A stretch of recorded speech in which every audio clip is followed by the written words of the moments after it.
to address more these items, mainly this problem of stopping the pictures to coming up again. We already have technology. It's impossible. It is used for preventing already known sexual abuse images of children. It has to be used in the other cases. And also, well, there's problems with the service providers that do not comply. It's still a challenge, but let's listen now the Dean Sarcevic, what he's doing about it, please. Thank you. Can you hear me? Yeah. Just a brief note to the translators that I will be keeping to my presentation that I've made in advance. So first of all, I would like to start by thanking the organizers for the invitation to the event and for the opportunity to share our experience in combating the digital violence against women in Croatia. Also, this is a wonderful and rare opportunity to meet our counterparts all across Europe, and in order to share, strengthen, and possibly join our forces. It is also an opportunity to provide acknowledgement for the good work done so far and encouragement to continue forward. Such professional encouragement I have felt while watching Maria and her colleague Ivar presenting their efforts in suppressing digital violence just a couple of weeks ago in Reykjavik. Seeing similarities in our approach, as well as differences and new ideas, gave me acknowledgement that we are doing good work and that there are areas where we can learn and improve. So thank you for your effort, and I compliment your work done in Iceland, as well as making this challenge one of the priorities of Icelandic presidency.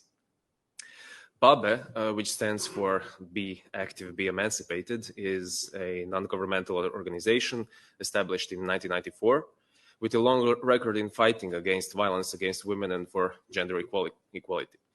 We have been providing direct support services to the victims of gender-based violence for years now, from psychological and legal support to social empowerment and women's shelter in our safe house.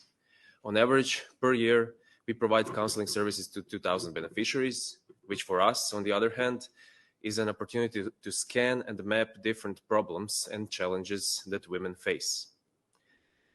As we have seen the rise in digital forms of violence against women, we have created a comprehensive approach in order to suppress it in the form of Surf and Sound project.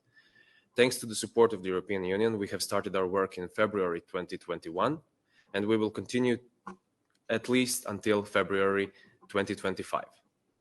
The main objective of the project is to actively raise awareness about online violence against women, to form mechanisms of its prevention and suppression, strengthen capacities of professionals, and advocate for legal framework and policy changes. So what have we done so far, and what do we plan in the future? We have actively raised awareness in the general public by implementing a national campaign with our partners, Agency for Electronic Media in Croatia, which is an independent regulatory body. In our campaign, we have focused on the case example of non-consensual image sharing, while delivering the message of severe consequences for the victim as well as for the perpetrator, which is, since July last year in Croatia, sentenced to prison. Our plan is to continue raising awareness about other forms of online violence in 2023 and 2024. Through the campaign, we have encouraged victims to report online violence through a newly established platform, NEON, which stands for No to Online Violence, and which we have created. The NEON platform is a part of the project which is aimed at establishing specialized integrated model of support services available online and offline. Besides providing support, NEON also helps us to promote reporting of online violence against women. And in the period of implementing the national campaign, the number of incidents reported through NEON platform went up by tenfold. As I have mentioned, we provide online and offline support services in the form of legal and psychological support. So far, we have provided support to 140 women who filed a report to us. During the implementation of the project, we have discovered that the Institute of Person of Trust, a support service in the form of a person from our organization which accompanies victims to the police or state attorney in order to present report, have been beneficial in many ways. First of all, it provides emotional support to the victim, which leads to better encouragement and higher rates of reporting violence to the authorities.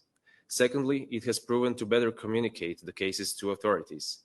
It has given us an insight to the challenges, and it has increased effective access to the criminal justice system for the victims. In the future, we would like to move to a more holistic approach by adding to the before-mentioned services IT support from an expert agency, which will be available from next year.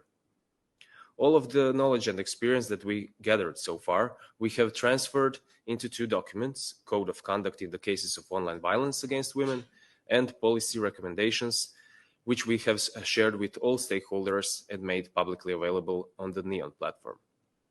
This accumulation of knowledge came through a structured multi-sectoral workshops with different stakeholders and professionals that we have implemented during the course of the project. We used a simple approach. Let's ask important questions and listen and reflect on the different opinions and expertise. One of the questions that we have asked was, should we criminalize the non-consensual sharing of intimate images in Croatia? Both the knowledge that we gathered and the expert support for the criminalization of the so-called revenge porn provided us with a solid position to advocate for the legal framework change. Afterwards, we have implemented an advocacy campaign, and with the strong support of many social media influencers, we have gathered more than 10,000 citizen signatures online via change.org platform. Campaign was successful in 2 ways. It helped us to raise awareness about the devastating effects of online violence against women, and it had helped to amend the criminal code in Croatia.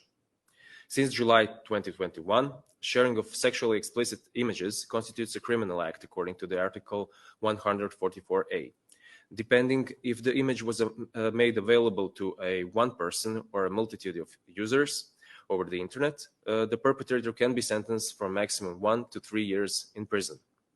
The image can be made artificially, for example, a deepfake.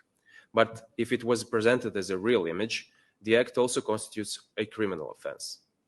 Thus, the Croatian lawmaker had in mind current and future technology developments that can lead to a novel type of image-based abuse, which I find important to highlight. Our focus in suppressing the digital violence against women in the future, and here I will conclude my presentation, will be on capacity building of key professionals, law enforcement and criminal justice actors, and sharing the knowledge and experience both domestically and internationally.